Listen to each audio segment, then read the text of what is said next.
Welcome everybody. My name is Angela Peacock and I'm from the Medicating Normal Outreach Team. I was trained as a social worker and a therapist, but I do not practice. This is my social work. I am also subject to the film Medicating Normal. I volunteer doing outreach for the film and I host conversations like this one today. This is our 49th interview and today our guest is Shannon Hughes, PhD. The personal connection to the film is that Shannon and the filmmakers crossed paths a few years ago while the film was being made. She is a student of David Cohen's who's in the film, who we're all big fans of. And he is like a mentor to me. I love that man so much. I call him on the regular. Yeah, he's literally my mentor. Yeah. Love that. Well, we can part-time mentor, you know, I love that. I love him so much. So that's what we have in common. And I think I've talked to you once or twice on the phone and you gave me really good advice about social work school. So that was super helpful. So without further ado, let me read her bio. Dr. Shannon Hughes teaches, consults, and conducts research on how we use psychoactive drugs and medicines in our society today. Dr. Hughes is also actively involved in supporting peer support movements in her state, with a particular interest in psychosocial alternatives to hospitalization for persons experiencing acute distress or extreme states. Dr. Hughes is currently an associate professor in social work at Colorado State University. She is also a founding member of a Colorado-based nonprofit providing education and community organizing around psychedelics and drug policy reform. In her private practice, Dr. Hughes blends spirituality with life coaching and psychospiritual integration of psychedelic experiences. Welcome, Dr. Hughes. I'm so excited to speak with you today. Thank you so much for having me. It's fun to be here. Yeah. So first, we're gonna move into some questions, but I completely expect us to go down rabbit holes just because there's few that I can do that with, and I know that you're one. So there's a lot of rabbit holes too. So yeah, I'm open to going anywhere. Yeah, there's so much to talk about. Okay, so let's just start out with what brought you to study social work? It kind of was just synchronicities in college, looking for a major. I was at Florida State University and I had interests that covered a lot of area like psychology and religious studies and women's issues and philosophy, and stumbled upon social work and it looked more like holistic and person and environment and micro to macro, and I was like, okay, this is something. And so it was sort of like I was just trying it on. But my first semester in social work at Florida State, I met Tomi Gamori and Jeff Lacasse, who maybe many of the audience members know or don't know, but they're critical psychiatry scholars in social work. There's only a handful of us in social work, but I met them like right away as soon as I chose social work, and I was like, oh, like I found my first mentors. And that's kind of, started reading Tom Saw's, by recommendation of like Jeff and Tomi, and was just like, this is what I've been looking for. It was just like feeding me and just opening up this whole world of like ideas and critical perspectives. And when you kind of like have that inkling that like something's not quite right with how we're thinking about like mental health and illness and like distress, like something's not right, but that's why it was like philosophy or spirituality or psychology. And like, I couldn't get my finger on it and stumbled into social work. And it wasn't really social work per se. It was really the mentorship from Jeff and Tomi, and then meeting David Cohen, who was my mentor for my PhD, that I just kind of made a career out of it that way. That is awesome. I love that. Yeah, so for people in the audience that don't know what a critical perspective is, can you explain that pretty quickly? Yeah, critical perspective is just kind of like questioning what is taken for granted about sort of the conventional language or like how we narrate like mental illness or mental distress. And so the conventional kind of way we understand it is through a medical lens. And so critical psychiatry is just sort of like questioning some of these like taken for granted assumptions about like, oh, this is what mental illness is and this is what's going on with people and this is how you have to treat it. And like asking questions of things that are like taken for granted, kind of unpacking issues of power, history, ethics, all of the things like in a sort of like packaged way. That's kind of what I consider like a critical perspective. Right. Perfect. All right. So if we think about our current mental health system, the narrative is that when you feel uncomfortable in any way, you must seek out professional help. And that usually involves the use of psychotropic medication. in a way, I think this is kind of like conditioned us that anytime we don't feel good, we have to find a substance to kind of regulate our bodies and our minds. The pharmaceutical company direct to consumer advertising also profits off of that.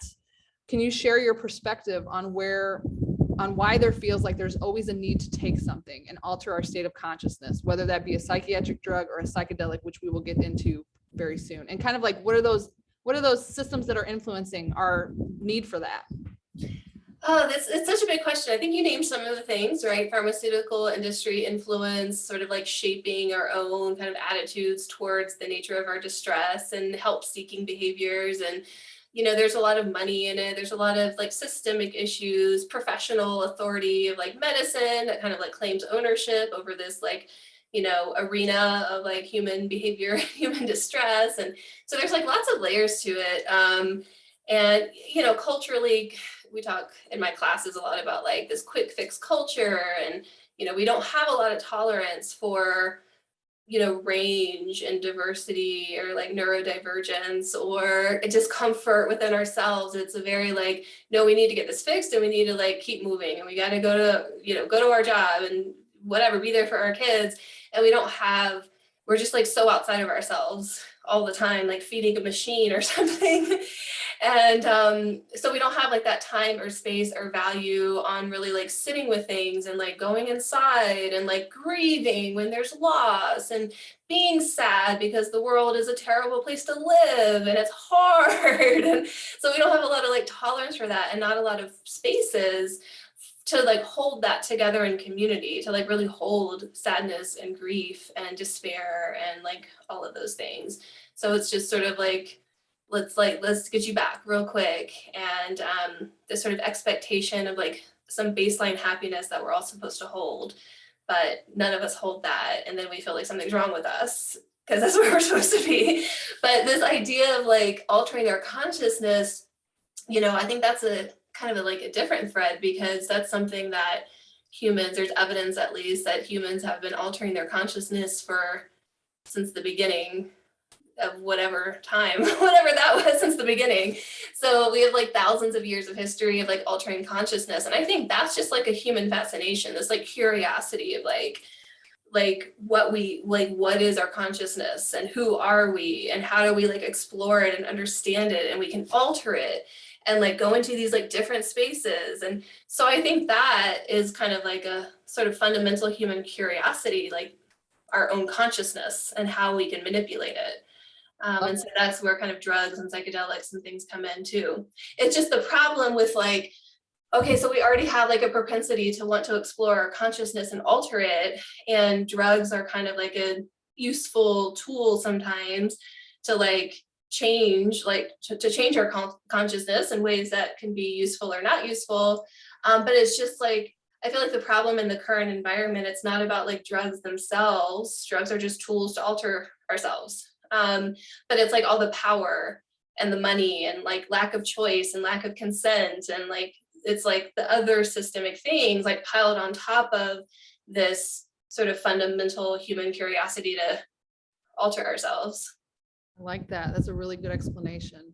I think we might get into this in the next question, because I want to talk about psychedelics because it comes up a lot. I even saw, like, I went to the APA conference, the psychiatric one in New York City. And what year was that? 2018. And I was shocked. Like everywhere was like, psychedelics is the next frontier of psychiatry. And I just thought, like, this is being co-opted. Oh my goodness. And, there's the gatekeeper issues. There's, you can't take psychedelics unless you're with someone who's trained, and the professionalization of those experiences. So can you kind of give us like a wide eye view of what is going on in psychedelics? What are the different options, and just the whole lay of the land? Yeah, I mean, you named part of it. That is part of the lay of the land, is being co-opted and commodified and sort of like pushed into all we know, which is this profit-driven sort of neoliberal like agenda. And like, is in the very nature of it, it's funny, it's like psychedelics are supposed to like you know, they have the potential to like open you up and like more like interconnectedness with like the world and yourself and like spirituality. And it's just like open up all these spaces. And we're trying to like force all of that. It's like the antithesis, like seeing it at these like big conferences is like, this is the next big thing. And this is going to be $1 billion market. And it just brings that like really like that griminess that was like, everything that psychedelics is supposed to be the antithesis of, that it's supposed to be opening up like differently so that we have like, you know, maybe there's like greater reciprocity with like between us and the earth, or maybe there's it's supposed to be opening up these different spaces. And as it becomes sort of commodified and co-opted, you know, that potential is really lost. And then it just becomes something else that we're chasing, and it's reckless and dangerous and just like, yeah, I have real problems with some of the things that I'm seeing with like capital venturists and things trying to just like figure out how they're gonna, yeah, make a shit ton of money off of what they see as the next big thing. But that's not all that's happening in the space. Like that's happening, and there's like parallel things happening, and there's a lot of, you know, grassroots organizing and community work happening. There's like a whole underground world of folks who have been holding spaces for psychedelic work for a very long time, and very sort of holding this like sacred reciprocity and holding these really powerful containers for people to do some really deep healing work. And that's been happening for a very long time. But it's it's criminalized, right? So those voices and those experiences are kind of pushed underground. And even in the landscape today, there's not like, you know, a good way, if you're like part of this lineage of people who have been like trained and like supporting each other and mentoring each other, you know, you don't really have a seat at the table in policy making because you could go to jail for what you're doing. And so all of the policies and everything is very top down, you know, the powers that be, dudes with money who know just enough to be dangerous, kind of like that's so, but there's like resistance from the bottom up too at the grassroots level. So you see that like in the decriminalization movements. So you have like medicalization of like psilocybin mushrooms and MDMA, that's happening, but side by side with that, you see like decriminalization movements popping up all over the country. And that is more of like that community held, like, no, nobody should be a criminal for, you know, buying, possessing, using, holding space for people to use drugs, psychedelics. There's different, you know, there's different parties that have like different opinions on how far we should go with decriminalization, certain plants, all drugs, whatever. But that's happening too. And that's just sort of like, kind of like trying to keep it just so that the average person can like access this with either themselves or, you know, we wrote a paper about how couples are using MDMA recreationally just by themselves in their own home for relationship enhancement. No therapist, no guide, nobody was trained, but they're finding information and they're like, people are getting informed and they're like really taking it seriously. And if they need a guide, they find a guide. If they don't, they don't, and they just have their own space like set up. So there's like plenty of examples of how this can be held for community, and that's happening all over the place. And so I think those are like the main parallel threads that I see running. It's this like tension with like power and money and who's going to control this and who's going to gatekeep, who's going to own it. And we're just sort of like in the middle of it right now. Yeah, and I get the emails from like, was it called Kiva? Yeah. That's one of them. A lot of those people are consultants with pharmaceutical companies, and it just freaks me out. You know, I'm like, oh my goodness. Okay, so I think we should talk about like, what do psychedelic experiences help with? Because maybe people in the audience don't know. And remember, a lot of our audience has been harmed by substances. They're extremely cautious, they're terrified, but there is this people wanting to know, like, what is this about? So can you give like a basic 101 psychedelics and how can they help mental health symptoms? Yeah, I mean, at its very best, you have sort of like the ideal of how they can help, but then you have all of the, you know, co-optation and commodification that are just sort of like bastardize it all. And, you have harms and abuses that happen in psychedelic spaces. Like that is real. There's like boundaries are blurred, and you know there's clear strong examples of like ethical violations and like sexual traumas that have happened in psychedelic spaces. And so you know, you have like the reality of like how it's sort of like rolled out, and then you have this like ideal of like what it can be, and what it is for many people. So one, I just want to acknowledge sort of the range of experiences, and that harms happen in these spaces too.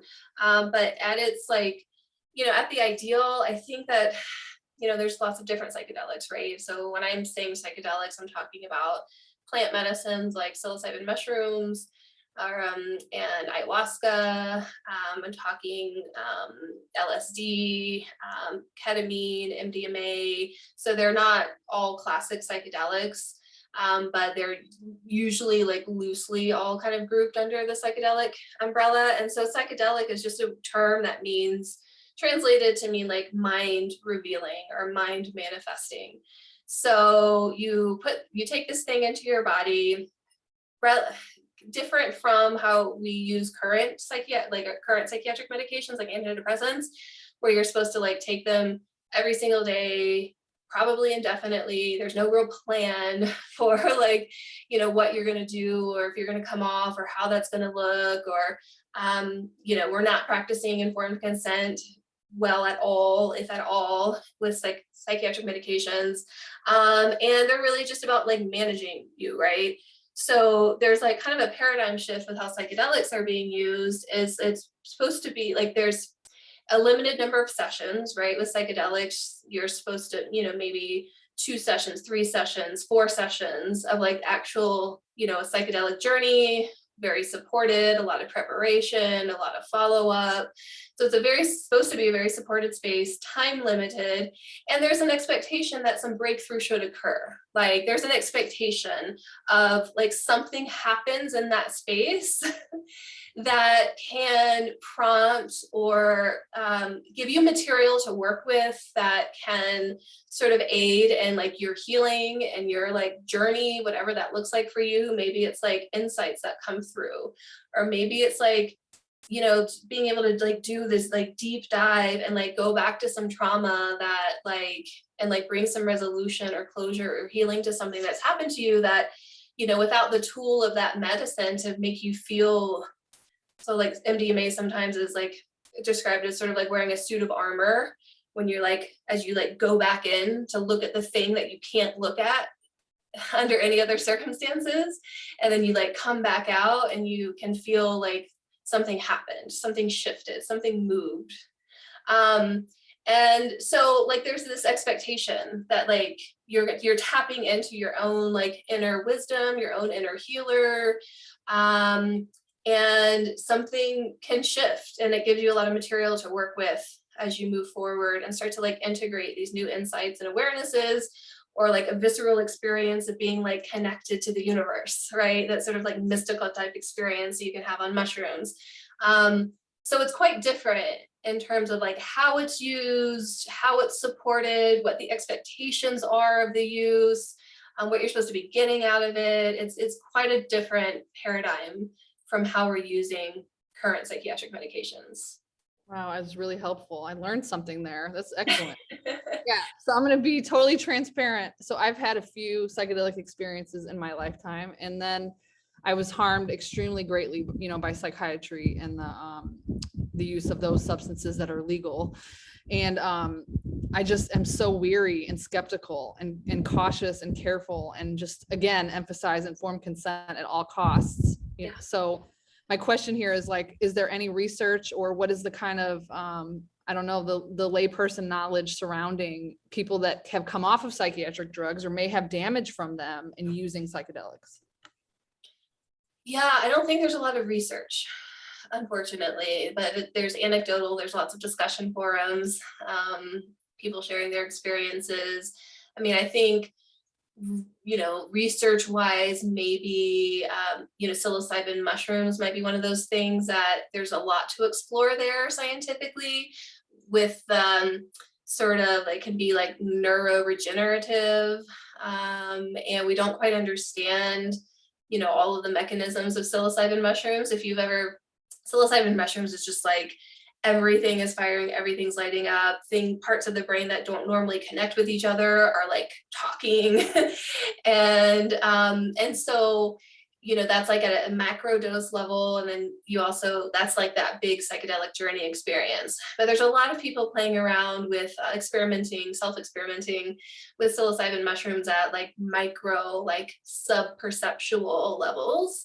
And a lot of people use that for, coming off of psychiatric medications, pain, traumatic brain injury. There's a lot of different cluster headaches it's a major use for psilocybin mushrooms.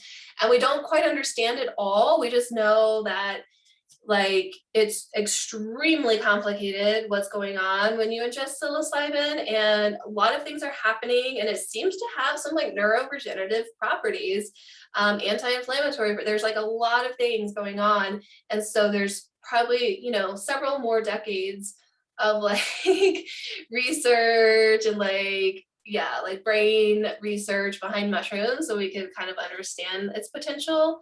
But like anecdotally, I provide psychosocial support for people coming off of psychiatric medications, especially antidepressants.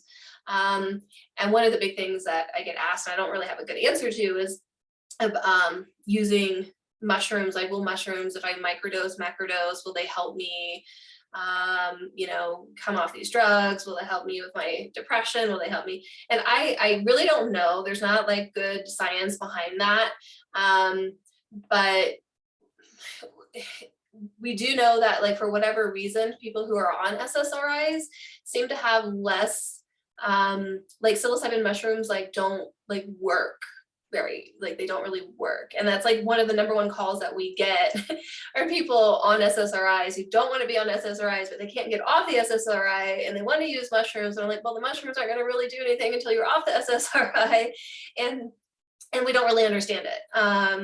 And so I don't even remember what your original question was, but I love that. No, because I always think like, I mean, I made a meme out of this in social work school. It said psychiatry. No, it said neuroscience. We only understand 1% of the brain. Psychiatry, we have it all figured out. Social work, sounds good. You know, like I need that meme. I need to share that meme. That's an excellent meme. Like, there's no questioning. So I appreciate your honest answer of just, we don't know. Like, we are not humble enough in these things with messing with consciousness, with mind altering substances, whatever, psychiatric or otherwise. We just act so sure of ourselves. Like everybody knows. We don't know. And that's why I hesitate. Like I've given talks about this, about sort of like challenging the medicalization of psychedelics and like, especially around ownership, professional ownership. I'm like, psychiatry does not own this and they should not own this. There's no good track record in psychiatry as a profession. I have friends who are psychiatrists who are lovely humans and doing good work. It's not individuals, it's the profession, it's the system, right? And I don't think that there's a very good track record of them being gatekeepers for psychoactive substances. And why would we just hand this over when this has not been something that they've been doing at all? They haven't been the ones like on the forefront, on the ground. They're just sort of like jumping on it because it's like, well, we should own this because we're the prescribers, right? And I think that's where my advocacy really goes behind, like decriminalization and opening up multiple pathways for people to access this work without being criminalized, and different pathways to healing that doesn't have to like happen in a clinic. It can happen in a clinic. You can go through a prescriber if that's something you want, but we're not all sort of like forced to go that route when healing does not always happen in clinics, and sometimes it doesn't happen there at all. just be nice about it. Yeah, you answered. Somebody in the audience asked a question. It says, as a trauma survivor, I think it would be terrifying to do psychedelics with a therapist or a doctor. Does the person under the influence still have control? 5 years ago, a psychiatrist talked to me about using psychedelics because I have an extensive trauma history. I experimented in the 60s and had good experiences, but to do it under a doctor or a therapist sounds terrifying. Yeah. And people have different preferences. We've talked to a lot of people who are like soccer moms with, getting diagnosed with an incurable illness. And what felt good for that person was like, I want to go to a clinic and see a doctor and talk to a therapist, and that's how I want to do it. Other people have been traumatized in those spaces and harmed. And maybe they want to just have like a supportive, empathic person that they can just like be there with in their own home or in a cabin out in nature with a spiritual healer or an energy practitioner or like whatever you're into. As long as it's like consent based and it's like fully informed and you have like agreements, because you're going into this altered state, right? So you need to have like trust with the person. You need to have full agreements, have talked through boundaries, use of touch. Like there's definitely like some ethics to this. And I think one of the big things that I see that, in addition to like the just capitalism, just getting its like hooks in this and just ruining it, which is already happening.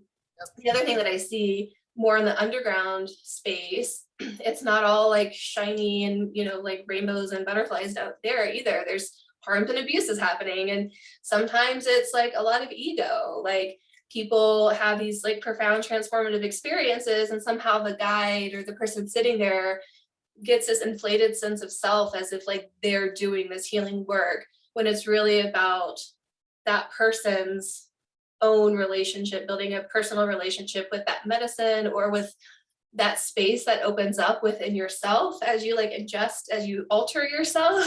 Right. And like it's not about the guide or the sitter, but sometimes there can be an inflated sense of ego and some like shadow weird power stuff that comes into play that can create some that spiritual materialism where it's like, I'm so spiritual, I'm a healer, we're gonna heal you today, that kind of stuff. So I mean, I feel like there's a lot of like emotional and spiritual intelligence that has to be like cultivated within a practitioner to be able to hold these spaces well without doing harm intentionally or unintentionally. I like that. Can you give a brief kind of informed consent? Like, what does that look like? Informed consent for psychedelics? Well, it's hard because they're not legal, and except for ketamine, right, which is being used off label kind of as a psychedelic, it sort of mimics a psychedelic experience. And so I guess, let's see, on which level should I talk? Even better, how about this? What should a person know if they're thinking of trying that? Like, what should you know ahead of time? Or what should you be aware of, I guess? Yeah, I mean, I think that, getting as much information as possible about just what to expect from whether it's psilocybin mushrooms or ketamine or MDMA, like what is like the quality of that altered state? What does it feel like? Psilocybin can be very visual and like more like hallucinating, like you might taste sound and smell color. It's like the blurring of senses. So it can be really wonky. And MDMA is much more, you don't really have that same visual experience necessarily, but it's much more somatic. It's much more body-based. It's really great for like going back and revisiting trauma, connecting with the body, couples issues. So there is some like matching, right? So you want to kind of like, okay, what is feeling called, like based off of like where I'm at and like what's up for me? Is it trauma? Is it depression? Is it spiritual emergency? Is it like, what is it that is like, what's the material? And then kind of like understanding which medicine might be a good match for that and kind of how to get started. And then if you can, finding a good guide or therapist to kind of like help bounce around, what could be a good match and how to prepare the body. And, I think, we get a lot of calls from folks who are just like so desperate for something and they just like want to jump into a big psilocybin mushroom journey. And it's like, well, there's a sense of like readiness to engage different psychedelic spaces. And so if you're just like, really like looping in just like your own storyline and you're like really attached to it and really just looping in it, can't get outside of it, jumping into like a big mushroom journey probably isn't the best space to go into. It can be really destabilizing.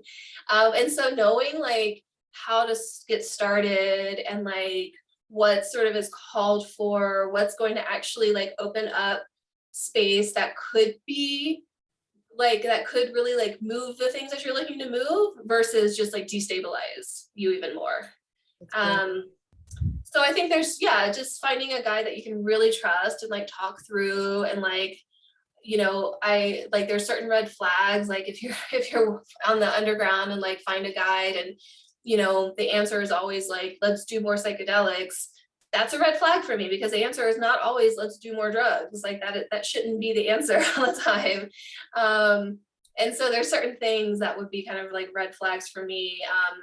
And one of the things our nonprofit is looking at is how to like, you know, in a landscape of decriminalization, if we're able to achieve that here in Colorado, then how do we make sure users are informed and they know what red flags to look for if they're choosing a guide or a therapist, and, you know, avoiding harms. And so we want to create some kind of like user manual kind of for these questions that you're asking.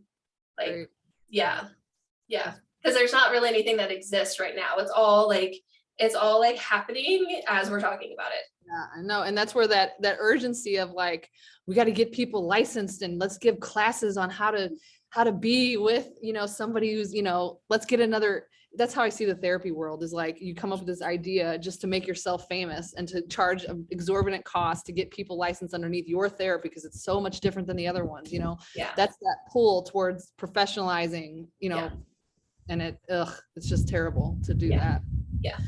So let's shift a little bit to spirituality, because I did not expect that when I saw your website. I just didn't know. So I was like, oh my God, she's into this. Holy crap. This is so exciting to me. So I want to preface the spirituality section to say that there's tons of different reasons that people feel distressed, right? So you can feel like, my experience when I was training to be a therapist, I noticed like these people are living with racism. They are getting bullied at work. They're living in poverty. This is a single mom with 8 kids. The dad doesn't help. Of course you're depressed. Like, it makes total sense to me. You know, I never thought like somebody just had a chemical imbalance land on them, you know? Yeah.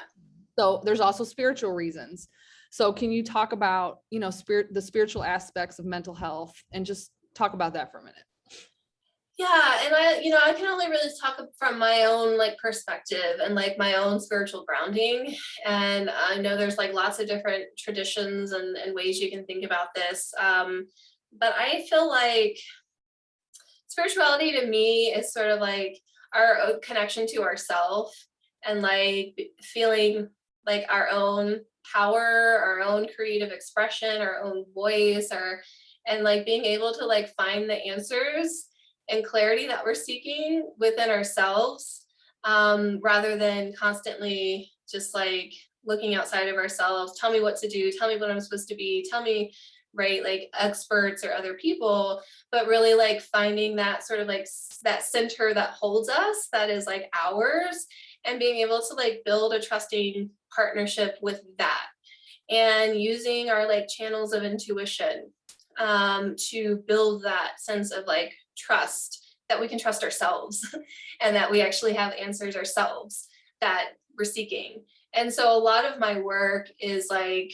you know, how I feel like how connected we are to that sort of inner self or higher self, or whatever language you want to bring to it. I use kind of both of those.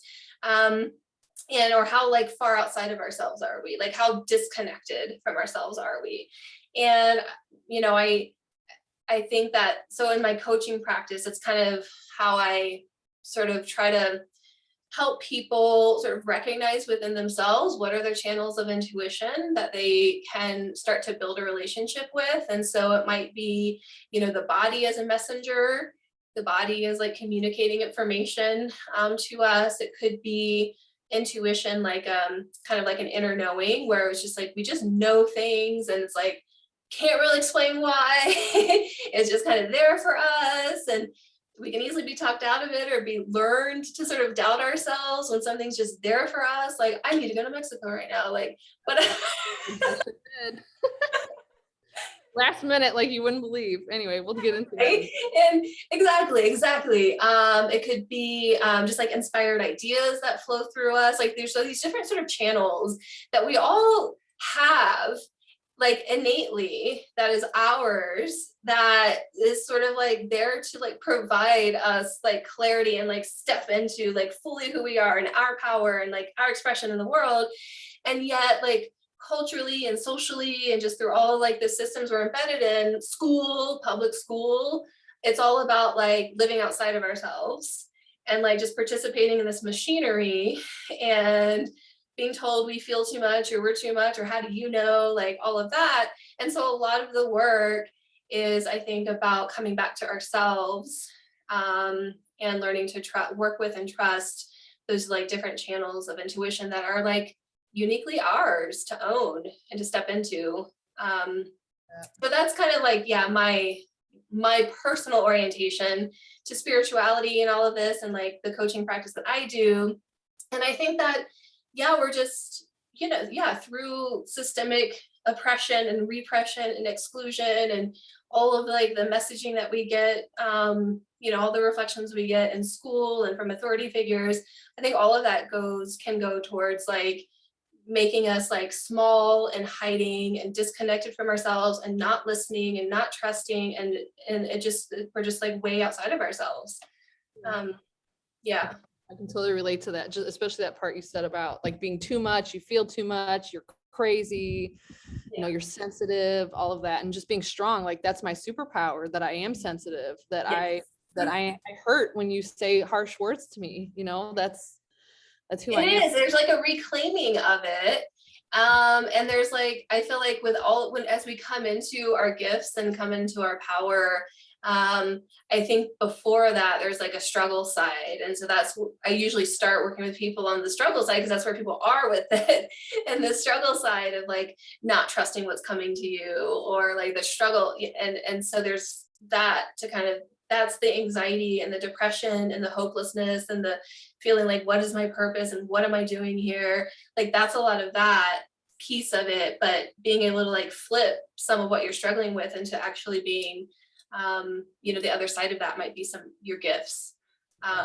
Yeah. I'm a huge fan of that. Wow. All right. Are you a hard stop at 3:00? I don't know. I don't even know what time zone I'm in right now. Are you hard stop on the Not a hard stop. Not a hard stop. Yeah. Okay.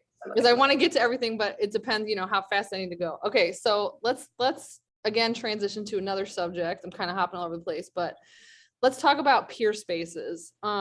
Again, co-opting has happened of peer spaces. I know Peter Stastny, and I think he's one of the originators of the whole peer movement of, you know, nobody knows your mental health symptoms like someone else who's experienced it. And talking to people that have been through the same experiences of you is actually reparative and healing. So that was the original intent of the whole peer movement. But nowadays we have peer workers on hospital payroll, sitting at case study meetings. And I've experienced it myself where they were, you know, mine was, I'm bipolar, I take my meds, I listen to what my doctor says, this is what you have to do. You have to be a compliant patient.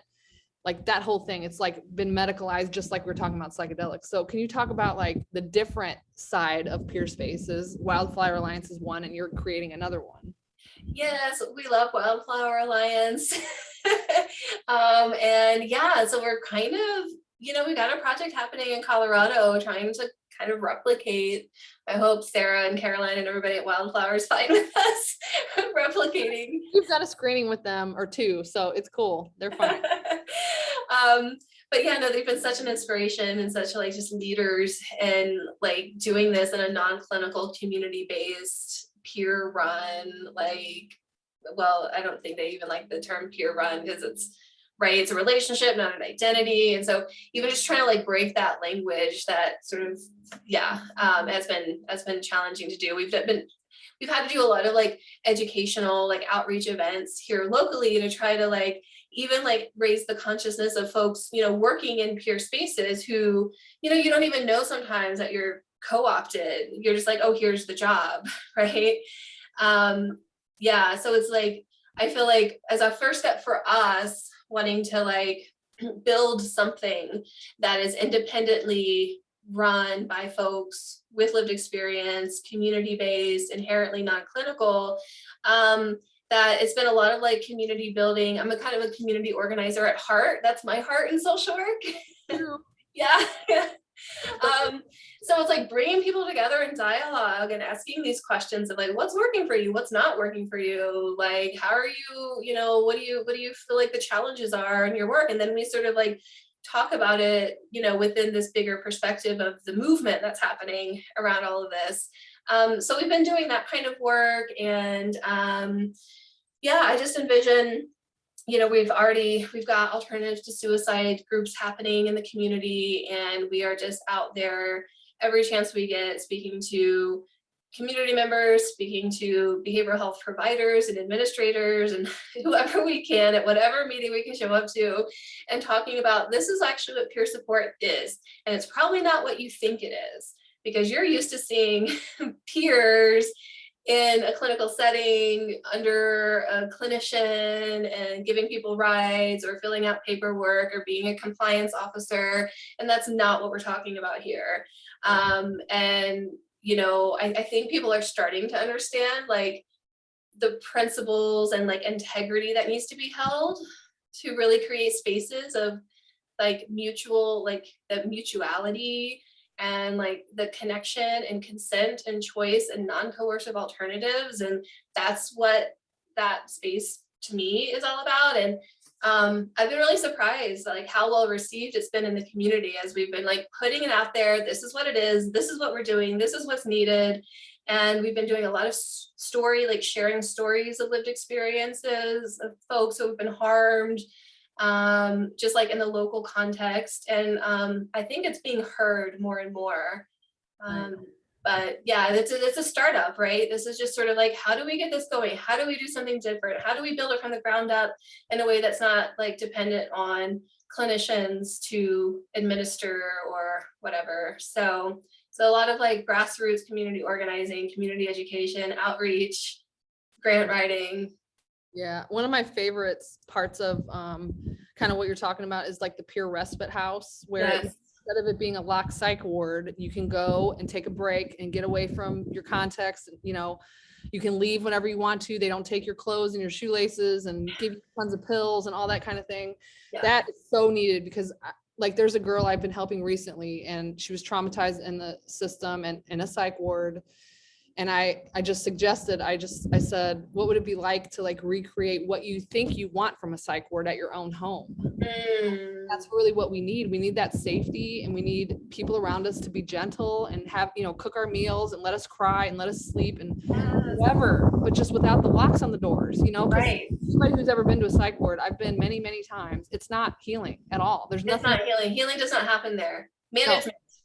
No. The only thing I would say that was ever healing for me in 7 visits was probably being exposed to jigsaw puzzles. Like I found that's a cool hobby. Like when I need my mind to take a break, I do a puzzle, but literally that's it. There was nothing else healing at those places for me. Yeah. No, and you're totally right. And I see that all the time. I have like a special place in my heart for like the young adult population, and like my partner's a therapist, and there's like been a few clients, one in particular, that similar situation, like this kid needs some respite. He needs to get out of his house, he needs to be away from his parents for a week or whatever, and he needs someone to just like be there with him in like this moment. And like the only option there is, and my partner never calls the police, never sends him to the hospital, but the parents continue to like send him to a hospital involuntarily. And so he's just like cycling in and out, and there's no other option. Like, what else do they do?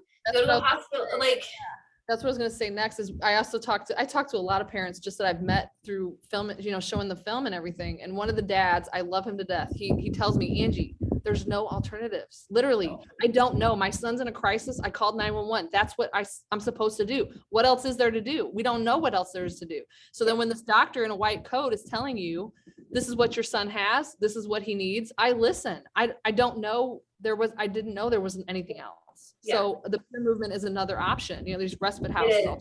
And we need the, and this kid in particular, it's I think a common trajectory, especially among young people, where you sort of have like quickly escalating diagnoses, like starting with depression and then bipolar and then schizoaffective and like more and more complicated medication regimens over like a year and a half, right? all started with Zolofts, but then that led to his first hospitalization, which is like, well, that should be a sign of something, right? But like it continues to escalate, and the parents are so just, and like whatever this is what the doctor's telling me. And so, okay, we need to add this medication now. Okay, I guess that's what we have to do. And yeah, there's no other options. I'll also say, like, with this world of alternatives, it's hard because like, we've been lucky because we've got some local county funding to start something up. But like, we still don't know where our long-term funding is going to come from. And I think that like the mainstream providers, like community mental health providers, have a lot of lobbying power for allocation of funding. At least in the state of Colorado, I've been seeing that it's sort of like scraps and given to like any like alternatives to like fight over, but like the big contract dollars go to like the same players, and there's not a lot of space, there's not a lot of room for these kinds of alternatives that are like in a really grassroots manner doing something different, like a meaningful alternative, not just a replication of what exists like in a slightly revised form. You know what I mean? Yeah. So that's a challenge that I could see probably people all over who are like wanting to create alternatives, but like, where do you get the funding? How do you start? That's a hard question. I would say Colorado is pretty progressive. And I'm thinking while you've been talking, I'm like, oh God, I got to send like 3 emails and join me with other people that I've met. Cause Colorado, they're actually like, they're ahead on the benzo issue, that benzos are being overprescribed. They're leading to suicide and severe withdrawal. They have a benzo action working group. I was part of it and then I resigned because it was just too much for me to take on. But then you have Natural Highs, which is in Boulder, Colorado. Have you heard of them? I don't know Natural Highs. I'm writing it down. I'll email you her. I interviewed her a couple back, but her name is Avani Dilger, and she works with teens and promoting positive peer culture among teens. You get high on life without like having to take substances or hurt yourself, but she's very much a harm reduction approach. She's awesome. Okay. And then what else was I going to say about Colorado? I don't know, Edwards and Eagle, they seemed pretty progressive and open-minded, trying new things, but again, it's like, if we know our stakeholders and we know them and they have a track record, we should trust them. But these new players, there's that whole thing. But yeah, I think you're in a good position to do this work in Colorado. I really do. Yeah, there's some pockets of progressive things, but I've also seen a lot of status quo, power hoarding kinds of things at like the bigger picture level, while there's like pockets of, Colorado is an interesting place for it, progressive in some ways and not in other ways. Interesting. Yeah. All right. So I think we'll close out with 2 more questions. One is, I just want to touch on withdrawing from psychiatric drugs. That's most of our audience are people that are either actively tapering or coming off, or people that just saw the film and said, oh my God, maybe that's why I don't feel good. Like, how do you support people that are in withdrawal? And like, I don't know, just talk about like, what kind of supports do we need when we're going through that experience? Yeah, I mean, I wish there was more I could do to when people are going through that experience. And I think part of it is helping folks name what's going on, because there's not a lot of people who like understand, like therapists and doctors and nurse practitioners, whatever, people kind of in the system. There's sort of a lack of like awareness of what's really happening, right? So people come, they get like some new diagnosis, or like, it's not very well like understood. And so I do talk to a lot of people who are like or at least at first trying to understand, like, wait, is this me? Is this my med? Is this withdrawal? Like, is this my depression coming back? Is this why I need to be on the med? And so just being able to like talk through in a very unhurried manner, like what's going on, trying to recreate timelines, validating experiences, maybe bringing some like language and framework to understand it as like, this is kind of what withdrawal looks like. Like, it's not, I'm sorry that your doctor didn't tell you that this could happen, but what you're telling me sort of adds up. Like, this is what's going on. And then, just that psychosocial, spiritual kind of support for all of the feelings. Some people feel betrayed, angry, while you feel like you're like literally dying, or like, there's nothing left for you. And how long is this going to go on? And I don't have answers for like, how long is it going to go on for you? I don't know how long it's going to go on for you. And, let's, find ways to, like, even small ways we can try to help, take care of yourself through it, and maybe hold a little bit of light that there is some end. We just don't know, what that is going to look like for any one person.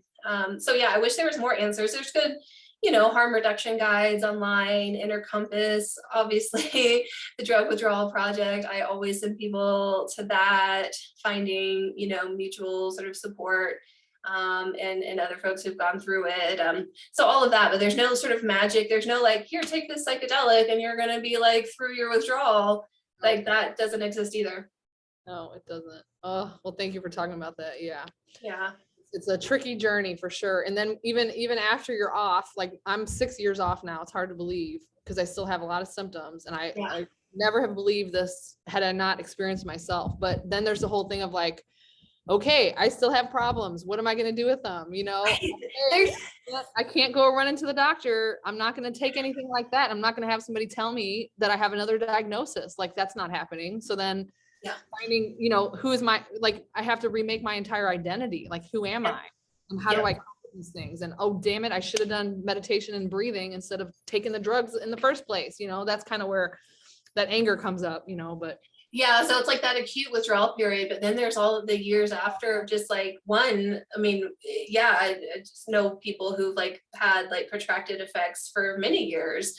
But then, rebuilding your sense of self and your identity as someone who's not on medications, but it's not like you're not going to be depressed or anxious, or you still have trauma that you're dealing with, like all of those things still happening, meaning and purpose in life. So you have to like still like figure out how to live life if going back to medications is not something like, I don't want to be altered in that way, and that was harmful. So still, what is this life for me? Who am I in this body? It's hard, man. It's hard. It's hard. Yes. That's why I came to Mexico, because I'm like, I need to get out of this country. I need to chill for a minute. So I'm in. So that's kind of why we were late, because I got lost coming to the condo. I haven't even been to the beach yet, but we're going. So the ocean is like my healing place. I have to be by the ocean, which is ironic. I live in Colorado, but gotta get to the ocean, and that's where all of my work happens. Wait. So let's end on hope. I always like to end that way, but it's up to you what you want to talk. I mean, you can talk about hope. You did a little bit there, but about psychedelics or about spirituality or anything else you like, just to like, I don't know, leave us on a good note. I think my hope is, I really believe in like the individual, like human spirit, to be like resilient and to always be reaching to know itself. And I really believe in people to like know what's best for them, if just given like the basic sort of container and support to like just to be as they are, and to engage. It's just like this little process of like discovery and like come to know themselves. And I think that there's we're just really like resilient beings, and there's like a natural pull to know ourselves in the world, and that's what I really believe in. And as we continue reaching for that, it's like also reaching for us, and we just like keep taking a step forward towards it, even if we don't know what it is, but just like knowing that like maybe this is part of my spirituality coming in, of like what you want once you do, like keep stepping toward it. And that's, I believe in that for all of us. Beautiful. The human spirit, it gets me every time, stronger than we think. We really are. Yeah. Amazing. All right. So with that, I'm going to close this out. Thank you so much for being here though, and for sharing your story. Where can people reach you, or if they want more information, what's the best place? Yeah, I'm at Colorado State University is probably the easiest entry point, because you can just like Google me, Shannon Hughes, CSU, and you'll see my faculty page, shannon.hughes at colostate.edu. And then, I'm on a nonprofit, I'm in private practice, but just Google me. Great. Love that. All right. And so for everybody else, thank you so much for joining us. Thank you for being here to explore psychedelics, spirituality, social work, peer spaces, all of the above. I could talk to you for a couple hours. So I'm glad we kept it short, but it could definitely go on. Thank you. Yeah, this was a lot of fun. I really appreciate it. I appreciate seeing you. And I'm so glad you're in Mexico and you're going to be in the ocean in the next 5 minutes. That makes me really happy. Cannot wait. Oh yeah. And speaking of, I guess we should announce this. I will be in Colorado. Wait, you say it. Yes. Oh my gosh. Yeah, we should announce this. So Angie's going to be in Colorado June 4th. I believe it's a Saturday, June 4th. We're going to do a screening, a public free screening here in Fort Collins at the Lyric Cinema. It's a cool independent cinema. And Angie is going to be there to do a discussion. I will definitely be there with you, see if we can rope anybody else into it. But yeah, free screening of Medicating Normal followed by a discussion with us. And it's come. I'm so excited in person. We've done so many Zoom screenings, but I miss just the heartbeat of an in-person screening. You guys, I have to tell you, just let me tell you, because this is really emotional for me and I'm going to try not to cry or anything, but today is I haven't announced this at all anywhere until right now, but today is my last day kind of on Medicating Normal's outreach team. So I've had a chance to reflect and an email is going to go out in a couple hours probably after I get it approved and everything. But the heartbeat for me behind Medicating Normal is to have these hard conversations. And there's nothing like it in person than when you watch the film, everybody's kind of on the same even the same power level. You know, we all just experienced the same thing. We all watched it and we're coming from it from different perspectives. But to see, I've just had the opportunity to see so much healing and growth and, you know, questioning and critical thinking from thousands and thousands and thousands of people doing this work in 190 screenings in 3 years. And it's just time for me to personally kind of let go of those reins a little bit. But there's nothing more healing. I'm telling you, I've seen patients stand up and cry and say, oh my God, this is what happened to me. I've seen doctors stand up and cry in Colorado and say, I didn't know I was harming my patients. Like, I didn't know. And no, they didn't teach me this in med school.